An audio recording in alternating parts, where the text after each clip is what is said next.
Bismillah ar-Rahman ar-Rahim. Bonsoir à toutes et à tous. Je suis ravie de vous retrouver ce soir pour un nouvel épisode de votre programme Chemin croisé. Nous avons honoré les fils d'Adam, nous dit le verset coranique. Dieu nous dit avoir honoré l'être humain. Pourtant, nous, humains, sommes souvent en train de nous juger mutuellement et le jugement déshonore. Il impose le passé au présent, il les imbrique et le présent peut être rédemption et repentir. Nous ne pouvons écouter une personne dans le présent si nous la jugeons dans le passé. L'art d'écouter et de ne pas porter de jugement est essentiel et le prophète Sayyidina Muhammad sallallahu alayhi wa sallam en donnait l'exemple. Aujourd'hui, rendre honneur à l'homme et à la nature première de la révélation est fondamental. Lire, écouter, méditer, pardonner, comprendre, ne pas juger. Le prophète Sayyidina Muhammad sallallahu alayhi wa sallam permettait et encourageait au silence mental, où les jugements sont mis à part et où nous captons d'autres réalités dans la pureté de l'humilité et l'humilité de la vérité. Juger, c'est souvent oublier le nom premier, l'essence du miséricordieux. Et c'est oublier de rendre hommage à cet attribut qui signifie embrasser la foi dans une forme de lucidité douce. En fait, il faut se désidentifier, se positionner en observateur et se réidentifier aux valeurs musulmanes pour honorer l'être humain et le message divin. Cesser d'être identifié à la souffrance qu'engendre la jalousie, la critique malveillante, parce qu'elle se modifie à travers le temps, elle nous emprisonne et emprisonne le regard que nous portons sur le monde, la vie et sur nous. Cesser d'être identifié au passé et aux souffrances pour se libérer et s'honorer. Pour cela, j'aimerais raconter une belle histoire. Celle d'une patiente chez une psychiatre de renom. Cette femme avait un rayonnement extraordinaire. En fait, son histoire est la suivante. Elle a perdu son seul enfant et a vécu pendant des années dans un isolement et tristesse. Et puis un jour, elle passe devant un miroir, elle voit son visage ravagé et s'arrête et dit, en se regardant au miroir, elle dit « Voilà le visage d'une femme qui a perdu son seul enfant. » Et subitement, elle ne s'identifie plus à elle, elle ne s'identifie plus à la femme dévastée, elle l'observe parce qu'elle est observatrice et elle observe qui elle voit sur ce miroir, une femme déprimée, endeuillée, ravagée par la douleur. Dès cet instant où elle contemple de l'extérieur comme s'il s'agissait de quelqu'un extérieur à cette souffrance, dès l'instant où elle cesse de s'identifier à celle qui souffre, eh bien elle rencontre la vie. Elle est là, elle est présente, elle est consciente et elle est dans une forme d'acceptation. Quand nous cessons d'être dans une crispation d'identification avec la souffrance ou avec le jugement, alors seulement nous pouvons intégrer une autre dimension. Une dimension de vérité où s'en remettre à Dieu et accepter ses décrets libère et honore. C'est une liberté que d'y arriver, c'est un paradis que d'y accéder et c'est une grâce que de prendre conscience de cette liberté. Une liberté qui permet de voir le beau partout, même dans l'épreuve. Puis le voir également dans le regard de l'autre. Voir toute la splendeur de la vie dans le sourire de l'autre. Et ainsi, toute la générosité de la vie. Pour observer l'épreuve différemment, voir le beau dans l'écoute de l'autre et son amour. Parce que celui qui nous écoute et qui reçoit notre histoire a non seulement la générosité de celui qui, dans la bienveillance, nous soutient, mais il a ce don incroyable de nous accompagner dans la tendresse. Il a la possibilité de changer le paysage intérieur et il peut, par un effet miroir, dénouer ce qui est crispé et alléger le fardeau. Et Dieu lui permet d'aider et en aidant, il s'aide lui-même. Et il répond à ce qu'exige de lui son humanité et le message coranique. Cet autre qui écoute peut activer la guérison du mal-être, la guérison des soupirs. C'est pour cela que dans le message prophétique, il nous est rappelé que le meilleur d'entre nous est le plus utile pour son frère. Que celui qui remercie les gens remercie Dieu. Que Dieu fera preuve de douceur envers celui qui fait preuve de douceur envers ses proches. C'est pour cela que Dieu encourage les gens à s'aimer en Dieu. Car il propose un amour qui ne connaît pas de limite. Car sa nature est spirituelle, pas matérielle. Elle n'est pas définie par le temps. Lui-même nous offre cet amour, Dieu nous offre cet amour il nous est dit dans le Coran, quiconque est injuste envers son âme, puis sollicite le pardon de Dieu, trouvera Dieu très pardonneur et très miséricordieux. Dans la tradition prophétique, il nous est rapporté que Dieu inscrit sur son trône, mon pouvoir maternant a vaincu ma colère. Apprendre à aimer et à nous aimer est l'une des clés. Et Dieu nous met en garde contre l'arrogance du jugement. Par l'histoire de la prostituée qui donne à boire aux chiens, et par ce geste humain, elle est pardonnée contrairement à celle qui s'est permise de juger de la volonté de Dieu. Elle est jugée par celle qui pratique comme étant une débauchée absolue. Et cette dernière oublie, celle qui pratique, oublie le sens de la miséricorde de Dieu. Que vaut la pratique du dévot sans le rappel de la miséricorde de Dieu? C'est en ressentant, en vivant, en sentant la miséricorde que nous sommes dans la foi et que nous sommes fidèles à l'enseignement prophétique. Le messager, Sidna Muhammad sallallahu alayhi wa sallam, s'est toujours montré indulgent, compatissant, patient envers les siens. Il était conscient de la diversité et complexité humaine. Nous sommes différents à différents niveaux. Nos codes sont différents. Nos expériences le sont.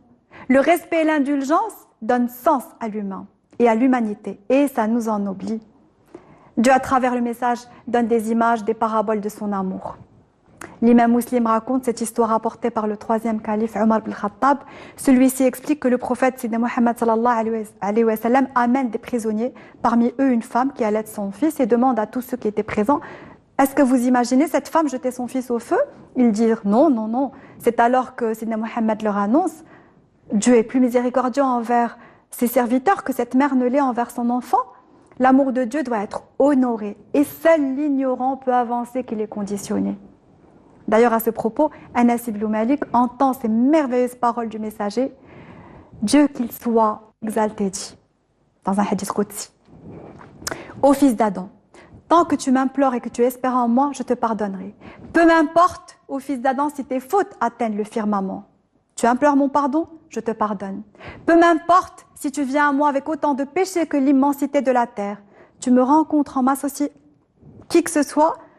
Si tu me rencontres sans m'associer qui que ce soit, bien entendu, je viendrai à toi avec autant de pardon que l'immensité de la terre.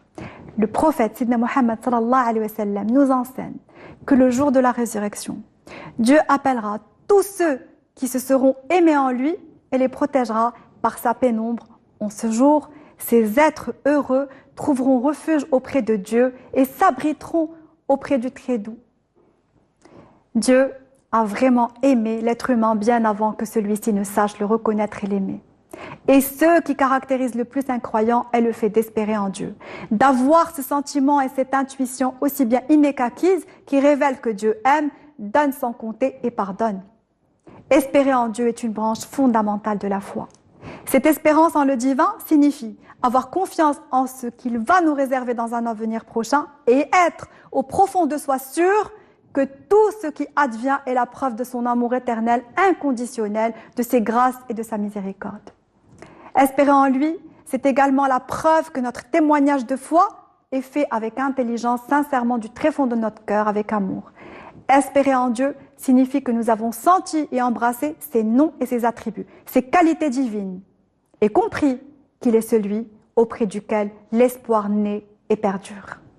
Parce que le prophète Sidna Muhammad sallallahu alayhi wa sallam dit: Dieu m'a révélé ceci, ô mes serviteurs égarés, vous l'êtes tous, excepté celui que je guide. Demandez-moi de vous guider, je vous guiderai. Ô mes serviteurs affamés, vous l'êtes tous, excepté celui que je nourris.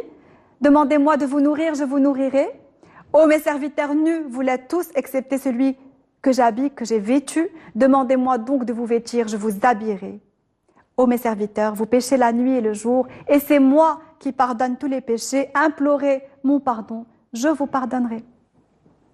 Espérer en Dieu, c'est demander au Tout-Puissant d'être guidé en ce monde, tout en ayant l'intime conviction que nous sommes écoutés et que nos souhaits sont exaucés.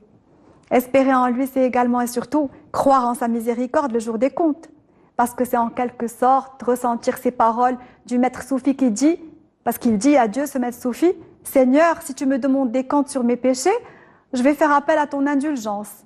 Si tu me demandes des comptes sur mon avarice, je ferai appel à ta générosité. Et si jamais tu me fais entrer en enfer, j'informerai ses occupants que je t'aime. C'est tout de même beau de vivre dans cette espérance, avoir la certitude de la présence de Dieu, de son aide, de son secours. J'ai souvent rappelé cette histoire soufie, mais elle est belle et j'ai envie de la rappeler encore ce soir, parce que tout ce qui nous permet de comprendre la majesté de Dieu et son immense miséricorde est toujours bon au rappel.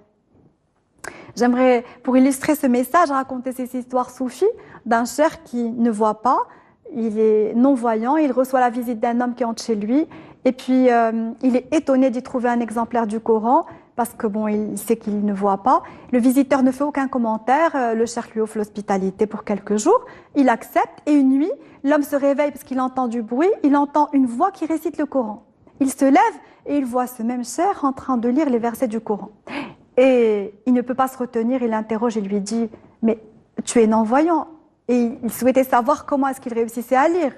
Et cet homme sage lui dit et lui répond « Ô toi qui ignores tout du corps, pourquoi es-tu étonné de ce que Dieu, Allahu Akbar, Dieu le grand, puisse permettre une chose pareille? J'ai demandé l'aide de Dieu afin de pouvoir lire le Coran car j'ai une mauvaise mémoire. C'est pour cela que chaque fois que j'ouvre le Coran, j'y vois. » Voilà une histoire qui exprime tout le possible dans la foi en Dieu. Pourquoi pas? Espérer en Dieu, c'est avoir la certitude que tout est possible, que tout n'est rien pour le Très-Haut, que tout est avant toute chose aisé pour le Puissant.